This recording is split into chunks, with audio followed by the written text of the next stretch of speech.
গল্পের নাম মোমো চিত্তে পর্ব সংখ্যা 25, লেখা সাইদা আক্তার।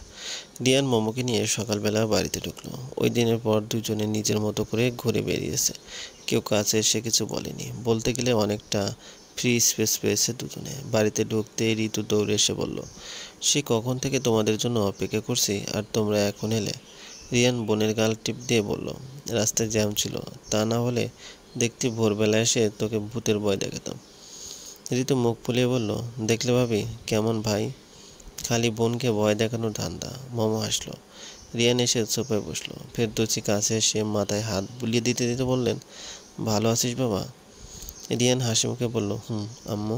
তিনি ওর গালের কাটার দিকে তাকিয়ে বললেন, ব্যথা করছে? না, আমি ভালো আছি। তোমার বৌমাকে দেখো, হাত কেটে কি করেছে। ঋতু জিজ্ঞেস করলো, দুইজনে কি ডাকাত ডাকাত খেলছো নাকি? কাটলে কি করে? রিয়ান কান টেনে দিয়ে বলল, তোর মতো নাকি ডাকাত রানী একটা। ঋতু কান ছাড়িয়ে বলল, আম্মু কিছু তো বলো। ফেরদৌসী রান্নাঘরে যেতে যেতে বললেন, দুজনে ফ্রেশ হয়ে নিচে আয়, নাস্তা করবি। রিয়ান মোমোকে নিয়ে রুমে চলে এলো। ব্যাগ রেখে হাত মুখ ধুয়ে এসে ফার্স্ট এড বক্স নিয়ে বসলো। মোমো বের হয়ে মুখ মুছতে মুছতে বলল, এটা দিয়ে কী করবে? রিয়ান ওকে কাছে টেনে এনে বসালো। ওর ডান হাতটা দিয়ে আগের ব্যান্ডেজ খুলে নতুন ব্যান্ডেজ পরিয়ে দিল। মোমো একটা ওয়ান টাইম ব্যান্ডেজ রিয়ানের গালে লাগিয়ে দিয়ে বক্সটা রেখে এলো। রিয়ানও আসার আগেই বিছানায় হাত পা ছড়িয়ে শুয়ে পড়ল। মোমো পাশে বসে বলল, নিচে যাবে না? রিয়ান চোখে বন্ধ করে বলল, নিজের বাসার শান্তি আর কোথাও নেই মোমো। মোমো হুট করে রিয়ানের পেটে কাতুকুটি দিয়ে বলল, আমাকে তো থাকতে দিলেন না নিজের বাসায়, এখন শান্তি করতে বসেছে। এই, তোমার কাতুকুটি নেই? রিয়ান ডাকাতের মতো হেসে ওকে বিছানায় ফেলে বলল, নোপ। তারপর ওকে সুরসুরি দিতে লাগলো। মোমো হাসতে হাসতে বলল, আমার আছে, আর দিও না প্লিজ, থামো। কিন্তু রিয়ান থামলো না। মোমো হাসতে হাসতে লাল হয়ে গেল। দরজায় কেউ নখ দিতে রিয়ান থামলো। ঋতু এসেছে। আবার নখ করে বলল, কী রে ভাই, খাবি না? রিয়ান উত্তর দিল, আসছি। ও বিছানা থেকে নেমে গেল। মোমো উঠে বসে বড় করে একটা শ্বাস নিল। সুরসুরি দিয়ে একেবারে কাহিল করে দিয়েছে। রিয়ান দরজা খুলে ওর দিকে এমন একটা লুক দিয়ে বের হলো, তা দেখে মোমো ঢোক গেল। সুযোগ পেলে আবার কখন সুরসুরি দিয়ে কে জানে। নাস্তা করে এসে রিয়ান শুয়ে গেল বিছানায়। গাড়ি চালিয়ে হাত গার সব ব্যথা হয়ে গেছে। মোমো আসছে না দেখে একটা কোলবালিশ জড়িয়ে ধরে চোখ বন্ধ করলো। কোথায় থেকে মোমো এসে কোলবালিশটা কেড়ে নিয়ে বলল, এই তোমার কয়টা লাগে? আমাকে দিয়ে হয় না? আবার কোলবালিশও লাগবে? রিয়ান বলল, তুমি রুমে নেই তাই? মোমো রিয়ানকে শেষ করতে না দিয়ে বলল, হ্যাঁ, এখন আমি রুমে নেই তাই কোলবালিশ জড়িয়ে ঘুমাচ্ছ, আর যখন আমি একদম থাকবই না তখন? রিয়ান ওকে টেনে এনে শুয়ে দিয়ে মুখে হাত দিয়ে বলল, এমন কথা বললে তোমার খবর আছে। মোমো হাত সরিয়ে বলল, আমার যখন বালিশে শোয়া নিষিদ্ধ, তোমারও কোল বালিশ জড়িয়ে ঘুমানো নিষিদ্ধ।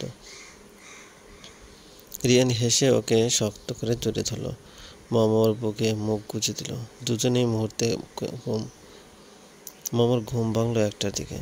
মুখে তুলো রিয়ানের দিকে তাকালো। আস্তে আস্তে ওর মতো হয়ে যাচ্ছে বলে না সঙ্গতে সে লোহাবাসে। মোমো মুচকে হাসলো। সাবধানে হাত সরিয়ে নিজেকে বাঁধন মুক্ত করে ফ্রেশ হয়ে নিচে চলে এলো। দুপুরে খাবারের আয়োজন চলছে। মোমো মাথায় চুলে খোপা করে বলল, আম্মু আর কি বাকি আছে আমি করে দেই। ফেরদৌসী বলল, ও মা, চলে এসেছো? আর একটু বিশ্রাম নিতে?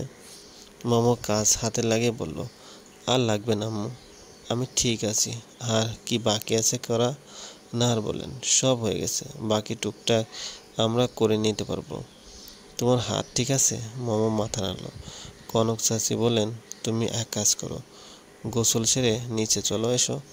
মোমো অভিযোগ করে বলল, বিয়ের পর থেকে তো কিছুই করতে পারলাম না। কনক চাচি বললেন, আচ্ছা আজকে তুমি খাবার পরিবেশন করো, হবে তো? মোমো হেসে বলল, খুব হবে। তাহলে আমি গোসল সেরে আসি। মোমো চলে গেল উপরে। ফেরদৌসী হেসে বললেন, মেয়েটা আসলে ভালো। অফিসে ঢুকতে চারদিকের গুঞ্জন মোমোকে অস্বস্তিতে ফেলল। সবাই হয়তো ওদের নিয়ে কথা বলছে। ও চুপচাপ নিজের ডেস্কে গিয়ে বসলো। তোশিবা পাশে ছিল। মোমোর ডেস্কটপ খুলতে ও বলল, ফারিদের সাথে তোর কিছু হয়েছে? মোমোর দিকে একবার তাকিয়ে পাশে থাকা ফাইলগুলোর দিকে হাত বাড়ালো। বলল, হঠাৎ তোর সাথে ঝামেলা হতে যাবে কেন? গতকাল বড় স্যারের কাছে দুটো রেজিগনেশন লেটার জমা পড়েছে, একটা রাসেল ভাইয়ের আর দ্বিতীয়টা ফারিজার। মোমো একটু অবাক হয়ে বলল, সে চলে গেছে কেন? তোশিবা বলল, জানি না, সবাই এটা নিয়ে কানাঘুষা করছে। কেউ বলছে রিয়ান স্যারের সাথে তোর বিয়ের কথা জানতে পেরে মনে কষ্টে চলে গেছে, আবার কেউ বলছে তোর সাথে কোনো ঝামেলা হওয়ার সে তার পজিশন ছেড়ে চলে গেছে। আরও কত কথা বাতাসে উঠছে। ও একটা দীর্ঘশ্বাস ফেলল। ব্যাপারটা কেমন যেন ঘোলাটে। হঠাৎ এভাবে চাকরি ছেড়ে চলে যাওয়ার মেয়ে ফারিজা না, এটা মোমো এতদিন থেকে বুঝেছে। তাহলে হঠাৎ ছেড়ে যাওয়ার কারণ কি? কিছুক্ষণ পর রিয়ানের রুম থেকে ডাক পড়ল মোমোর। মোমো ফাইল নিয়ে ঢুকলো রুমে। সাথে সাথে রিয়ান অন্য কারো প্রবেশ বন্ধ করে পর্দা টেনে দিল। মোমো ফাইল রেখে চেয়ারে বসে বলল, আপনার মাথায় কি ঘুরছে মিস্টার রিয়ান?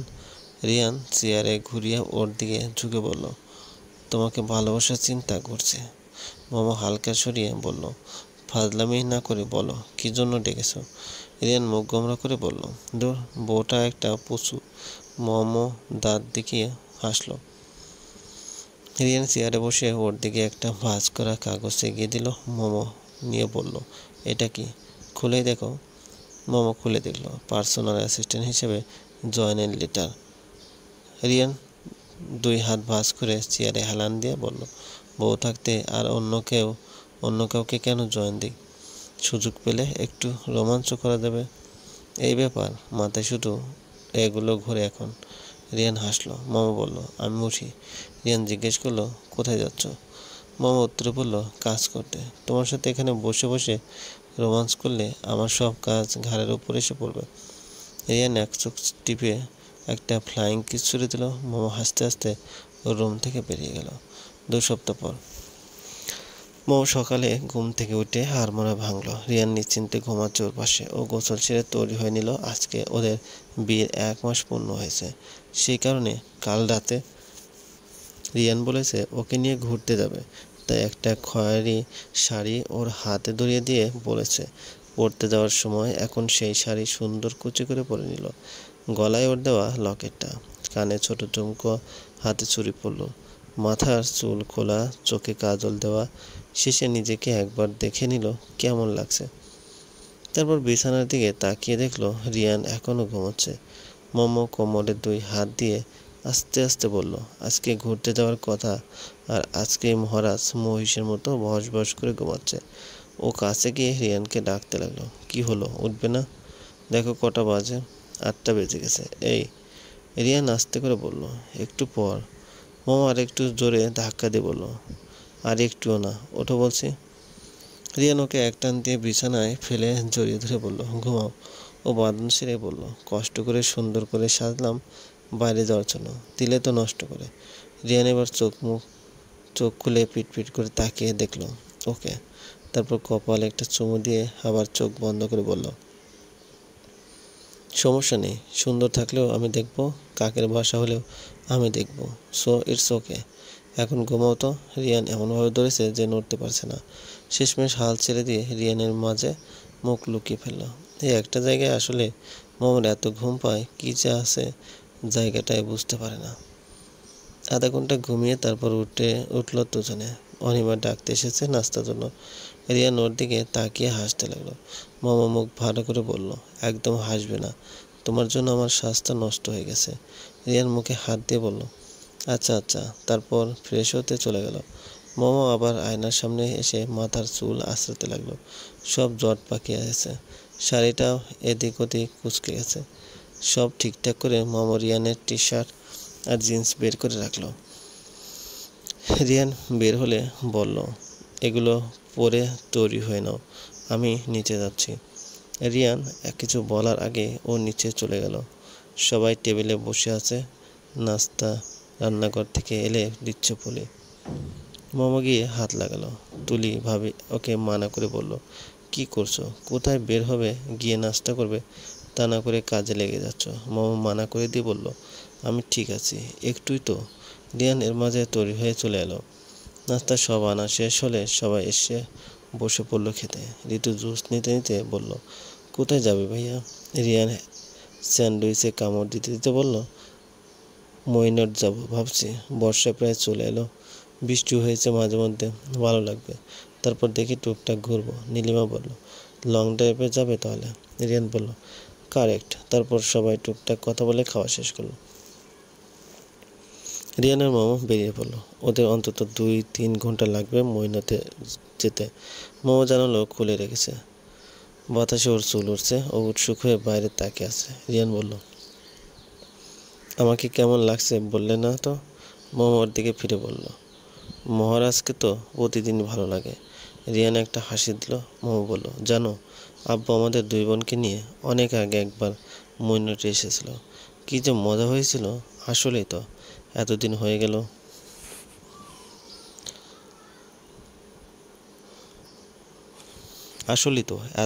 গেল। এখনো আমার সাথে তোমাদের 2 বোনের গল্প করনি। আজকে করব তাহলে। যেদিন গিয়েছিলাম সেদিন সকালবেলা ও ঘুম থেকে উঠেছিল আগে, তাই আম্মু ওকে আগে তৈরি করে দিয়েছিল। আমি যখন উঠে দেখলাম ও তৈরি হয়ে গেছে, আমার সে কি কান্না! ভেবেছিলাম আমাকে ফেলে চলে যাচ্ছে। আম্মু এসে অনেক বোঝালো, তাও কান্না থামে না। তারপর আব্বু এসে একটা চকলেট দিয়ে নাক টানতে টানতে গিয়ে জড়িয়ে দিলাম। আম্মু আমাকে তৈরি করে দিয়ে নিজে তৈরি হয়ে নিল। তোমাকে কেমন লাগছিল বলতো? চিন্তা করলে কেমন লাগে। চোখ দিয়ে আর নাক দিয়ে পানি পড়ছে। ভেবে হেসে ফেলল রিয়ান। মোমো রিয়ানকে আস্তে করে একটা চাপড় মেরে হাসতে লাগলো। ওরা 3 ঘন্টা পর মইনটে এসে পৌঁছালো। গাড়ি থেকে নামতে বাতাসে মন জুড়িয়ে গেল। মোমো জুতা খুলে পানির কাছে এসে দাঁড়ালো। নদীর ঢেউয়ে পা ভিজে যাচ্ছে। রিয়ানও এসে ওর পাশে দাঁড়ালো। মামা বলল, আমি আর আমার বোন ঘাটের কাছে এসে পানিতে পা ভিজিয়েছিলাম, কিন্তু জুতা না খুলে। সেজন্য যা বকুনি খেয়েছিলাম আম্মুর কাছে। আমি তো পিছলে পড়েও যেতাম নদীতে। আব্বু থাকায় সময় মতো ধরে ফেলেছিলাম। রিয়ান ওর হাত ধরে বলল, তুমি পড়ে গেলে আমার বউ কী হতো? মামা হেসে ওর নাক টেনে দিল। দুজন হাঁটা তুলল। কায়াকিং পয়েন্টে যাবে। দুপুর হয়ে গেছে।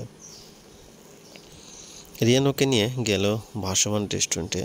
সেখান থেকে খাওয়া দাওয়া শেষ করে বের হতে মামা বায়না ধরল নৌকায় চড়বে বলে। আর কি করা, ওকে নিয়ে নৌকা চড়তে গেল। দুজনে উঠে অনেকটা দূর গেল নৌকা বয়ে। মামা রিয়ানকে বলল, জানো, আমরা দুজনেই নৌকা চড়ার জন্য বায়না ধরেছিলাম। আব্বু টিকিট নিতে আমার আর ওর মধ্যে প্রতিযোগিতা শুরু হয়ে গেল, কে আগে উঠবে। আমাদের এমন করে দেখে আম্মু দিল বকা। তখন এত মানুষের মাঝে নাকের চোখের পানি এক করে এমন কান্না দিলাম দুজনে। মামা হাসলো। রিয়ান ওকে বলল, ওর নামটাই এখনো জানলাম না। মোমো মাথায় হাত দিয়ে বাড়ি দিয়ে বলল, এত কিছু বললাম আর নামটাই বলিনি। মৌনি। আমার বোনের নাম ফারজানা আফরিন মৌনি। মৌনি নামটা শুনে একবার ধাক্কা খেল রিয়ান। নৌকা চালানো থেমে গেল। মোমো একলা চালাতে পারছে না, পানিতে গোল হয়ে ঘুরছে। মোমো জিজ্ঞেস করলো, কি হলো? নৌকা চালাও, পাড়ে যেতে হবে তো। আমি একলা পারছি না। তাও রিয়ানের কোনো সাড়া পাওয়া গেল না। 5 মিনিট পর রিয়ান নৌকা বেয়ে পাড়ে চলে এলো। নৌকা থেকে উঠে এলো দুজনে। রিয়ান হাঁটা ধরল সামনের দিকে। মোমো তাল মেলাতে পারছে না ওর গতির সাথে। হঠাৎ রিয়ানের কি হলো, মোমোর মাথা কাজ করছে না। ও ভিড় সামনে দেখলো রিয়ান গাড়িতে গিয়ে বসে আছে। মোমো গাড়িতে গিয়ে বসলো। রিয়ানকে জিজ্ঞেস করলো, আমরা কি ব্যাক করব? রিয়ান উত্তর না দিয়ে গাড়ি স্টার্ট দিল। সারা রাস্তা কোনো কথা হলো না ওদের। বাড়িতে এসে সোজা রুমে চলে গেল।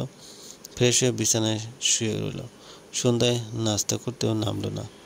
রুমে অন্ধকার করে শুয়ে রইল। রাতে ঘুমানোর সময় ওর জন্য অপেক্ষা করলো না, ঘুমিয়ে গেল ওর আগে। মামা বালিশে মাথা রেখে ওর দিকে তাকিয়ে রইল। রিয়ান চোখের উপর হাত দিয়ে শুয়ে আছে। মামা মন খারাপ করে অন্যদিকে ফিরে শুয়ে গেল। হুট করে রিয়ানের এমন পরিবর্তনে ওর চোখ দিয়ে পানি পড়তে লাগলো।